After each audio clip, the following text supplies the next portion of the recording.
سورۃ الضحیٰ کا اس کا جو شان نزول ہے وہ یہ ہے کہ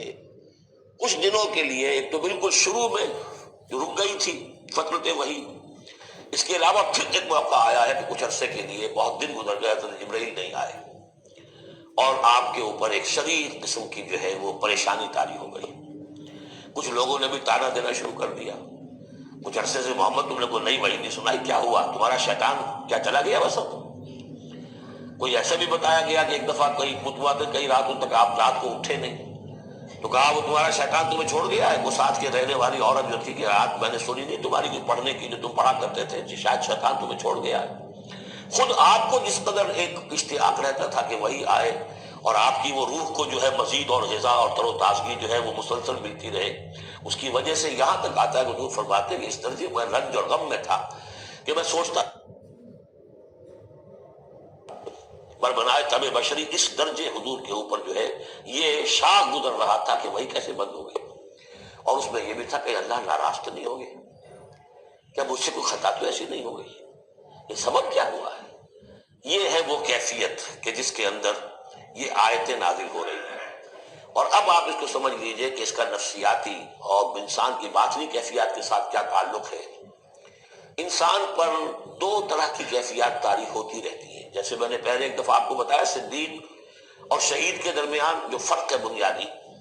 کہ کچھ بنیادی طور پر لوگ ایکسٹروورٹس ہوتے ہیں، کچھ بنیادی طور پر انٹروورٹس ہوتے ہیں۔ ایکسٹروورٹس کھیل کود بھاگ دوڑ، لوگوں سے ملنا جلنا، گفتگو ہے، اسے دھکا دے دیا، اس سے مذاق کر لیا، اسی میں وہ خوش رہتے، بڑے مگر رہتے،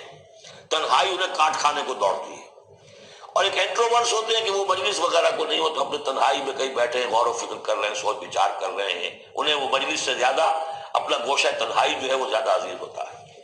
تو یہ دو مزاج اللہ نے بنائے۔ اسی طرح ہر انسان کے اوپر آلٹرنیٹلی کچھ کیفیات آتی ہیں جس کو ہم کہتے ہیں میرا موڈ آف ہے، ایک طرح قبض سا ہو جاتا ہے طبیعت میں بندش سی ہوتی ہے، کسی وقت اسی شخص کے اندر پھر انشراح سا ہو جاتا ہے، پھر ہنسنے بولنے کو جی چاہتا ہے، گفتگو کرنے کو جی چاہتا ہے۔ تو یہ کیفیت جب انسان کی روحانی زندگی سے متعلق ہو جائے تو اس کو پھر صوفیہ نے نام دیا قبض اور بسط۔ کبھی طبیعت میں انشراح ہے، انبساط ہے، طبیعت جو ہے وہ آبادہ ہے، ہر چیز میں روشنی کا پہلو آدمی دیکھ رہا ہے،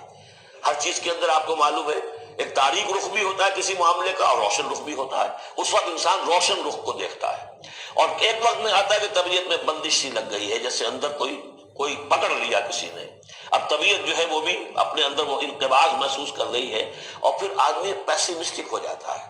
نا امید سا ہوتا ہے، پھر اسے ہر معاملے کا تاریک پہلو زیادہ نظر آنے لگتا ہے۔ تو یہ قبض اور بسط کی کیفیات ہیں۔ جب کبھی قبض کی کیفیت ہو، قاضی ثناء اللہ پانی پتی رحمۃ اللہ علیہ نے تفسیر بزری میں لکھا ہے کہ قبض کی کیفیت میں اس صورت کا پڑھنا تریاق ہے، جس طرح حضور صلی اللہ علیہ وسلم کے لیے گویا کہ اس وقت جو وحی کا بند ہو جانا تھا وہ گویا کہ ایک طرح کے انقباض اور قبض کی کیفیت پیدا ہوئی تھی، اس میں اب اللہ تعالیٰ فرما رہے ہیں وَالضُّحَىٰ، قسم ہے دن کے دھوپ چڑھنے کے وقت کی، وَاللَّيْلِ إِذَا سَجَىٰ،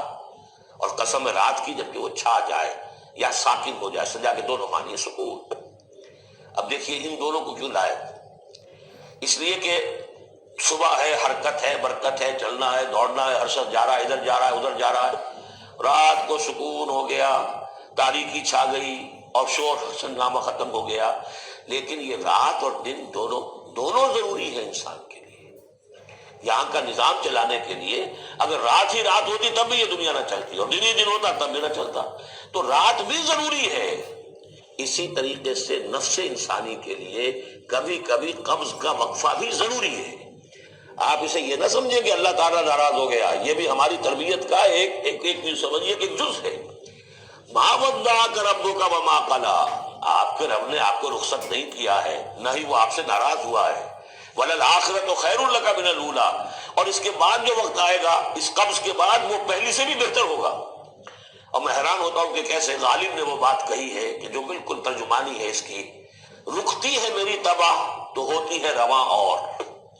یعنی یہ کہ جب میری طبیعت کے اوپر کبھی کبھی رکاوٹ سی آ جاتی ہے، اب شعر جو ہے اچھے نازل نہیں ہو رہے، لیکن جب وہ رکاوٹ سے میں نکلتا ہوں، اس قبض سے نکلتا ہوں، رکتی ہے میری طبع تو ہوتی ہے رواں اور، اس لیے کہ اس قبض کے بعد جب مرحلہ آتا ہے انبساط کا اور انشراح کا تو وہ ایک قدم آگے ہوتا ہے آدمی، اس پہلی کیفیت سے ایک درجہ جو ہے اس کا بڑھ چکا ہوتا ہے۔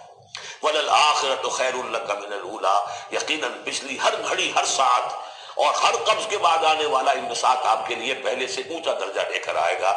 وَلَسَوْفَ يُعْطِيكَ رَبُّكَ فَتَرْضَىٰ، ان قریب آپ کا رب آپ کو اتنا کچھ دے گا، اتنا کچھ دے گا، آپ کی محنتوں کے وہ نتائج سامنے آئیں گے کہ آپ راضی ہو جائیں گے۔ اب دیکھیے پچھلی صورت ختم ہوئی تھی وَلَسَوْفَ يَرْضَىٰ، یہاں ہے وَلَسَوْفَ يُعْطِيكَ رَبُّكَ فَتَرْضَىٰ، صرف ضمیر کا فرق ہے، کیونکہ صدیق پر وحی نہیں آتی، براہ راست خطاب نہیں کیا جا سکتا، وہاں وہ صیغہ جو ہے وہ غائب کا ہے، وَلَسَوْفَ يَرْضَىٰ، اور چونکہ نبی وہ ہے جس پر وحی آ رہی ہے، براہ راست مخاطب ہے، تو فَلَسَوْفَ يُعْطِيكَ رَبُّكَ فَتَرْضَىٰ، آپ کا رب اتنا کچھ دے گا کہ آپ راضی ہو جائیں گے۔ اب یہ کہ اسی قبض کی حالت میں پھر اللہ تعالیٰ اپنے احسان جتا رہا ہے، اور یہ بہترین ہے۔ کبھی طبیعت پر ڈپریشن ہو اس طرح کی اور قبض کی کیفیت ہو تو آدمی یاد کرے کس کس مرحلے پر اللہ نے میری دستگیری فرمائی، کن کن مراحل پر اللہ تعالیٰ نے مجھے مشکلات سے نکالا، اس سے وہ حوصلہ بڑھتا ہے۔ اور اس کو بھی سمجھیے کہ اسی انداز میں علم یجد کا یتیما فآویٰ، یہ سیرت النبی کے بڑے اہم حصے ہیں جو اس میں آ گئے۔ آپ کی پیدائش یتیمی میں، پوسٹیومس چائلڈ، باپ تو پہلے فوت ہو چکا ہے، 6 سال کی عمر میں والدہ گئی، 8 سال کی عمر میں دادا گئے، اور وہ یعنی جو آپ نے دیکھا ہے ابتدائی زمانہ زندگی کا تو وہ یتیمی کا۔ علم یجد کا یتیما فآویٰ، کیا اس نے اے محمد آپ کو نہ پایا کہ آپ یتیم تھے، پھر پناہ دی، آپ کے لیے بندوبست کیا، دادا کے دل میں جو شفقت ڈالی، پھر آپ کے تایا زبیر کے دل میں جو شفقت ڈالی۔ عبد المطلب کے بعد فوراً ابو طالب کا نام آتا ہے، حالانکہ یہ غلط ہے تاریخی اعتبار سے۔ عبد المطلب کے بعد کافی عرصے تک زبیر جو آپ کے تایا تھے وہ سرپرست تھے، تو ان کے انتقال کے بعد ابو طالب کا معاملہ آیا ہے، لیکن ان کو بیچ میں سے غائب کر دیا گیا۔ بہرحال اللہ تعالیٰ جو بھی کسی کے دل میں ڈالتا ہے، آخر ابو طالب کے دل میں محبت ڈالی تو کس نے ڈالی؟ وہ ہم پڑھ چکے ہیں سورہ طٰہٰ میں، وَأَلْقَيْتُ عَلَيْكَ مَحَبَّةً مِّنِّي، حضرت موسیٰ علیہ السلام کی موہنی صورت کے اوپر اللہ تعالیٰ فرماتے ہیں ہم نے اپنی محبت کا پرتو ڈال دیا کہ تمہیں دیکھنے کے بعد وہ قتل کرنے کے ارادے سے باز رہ گئے، ان کے ہاتھ شل ہو گئے، ایسی موہنی صورت، اسے قتل کر لیں۔ وَأَلْقَيْتُ عَلَيْكَ مَحَبَّةً مِّنِّي وَلِتُصْنَعَ عَلَىٰ عَيْنِي، یہ ہوا ہے۔ تو فرمایا علم یجد کا یتیما فآویٰ ووجدک ضالا فہدیٰ، اور پھر جب آپ شعور کی پختگی کو پہنچے اور غور و فکر کا مرحلہ آیا، حقائق میں انسان کو سوچ بچار کا مرحلہ آیا، اور آپ کو دیکھا کہ آپ تلاش حقیقت میں سرگرداں ہیں، تو ہدایت دی۔ وہ آگے آ جائے گا، بہت قریب پہنچ گئے ہم، اقرأ بسم ربک الذی خلق، وہ مرحلہ جب آئے گا۔ وَوَجَدَكَ عَائِلًا فَأَغْنَىٰ، اور پایا آپ کو تنگ دست تو غنی کر دیا۔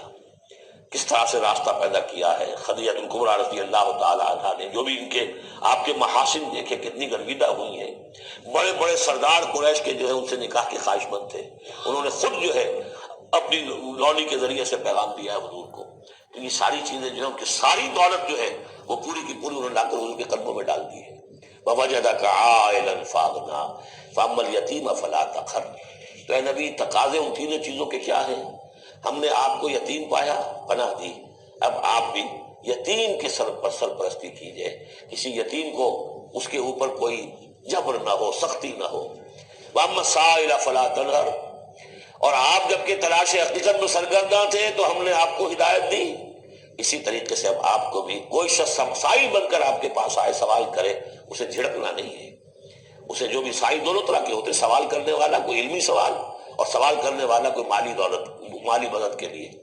وَأَمَّا بِنِعْمَةِ رَبِّكَ فَحَدِّثْ، اور جو ہدایت تمہیں دی ہے ہم نے اب اسے عام کرو، یہ نعمت ہے، آپ کے رب کا انعام ہے، یہ ہدایت جو آپ کو عطا ہوئی ہے اس کو بیان کرو۔ اس کے بیان کرنے میں یہ بھی ہے کہ اللہ کے انعامات کا چرچا انسان کرے اس کا شکر ادا کرنے کے لیے، اور یہ بھی ہے کہ اس کو پھیلائے اور عام کرے، دوسروں تک پہنچائے، ورنہ وہ بخل ہو جائے گا کہ وہ دولت جو ہے ہدایت کی اس کو آدمی صرف اپنی ذات تک محدود رکھے، اور اس کا جو خیر ہے وہ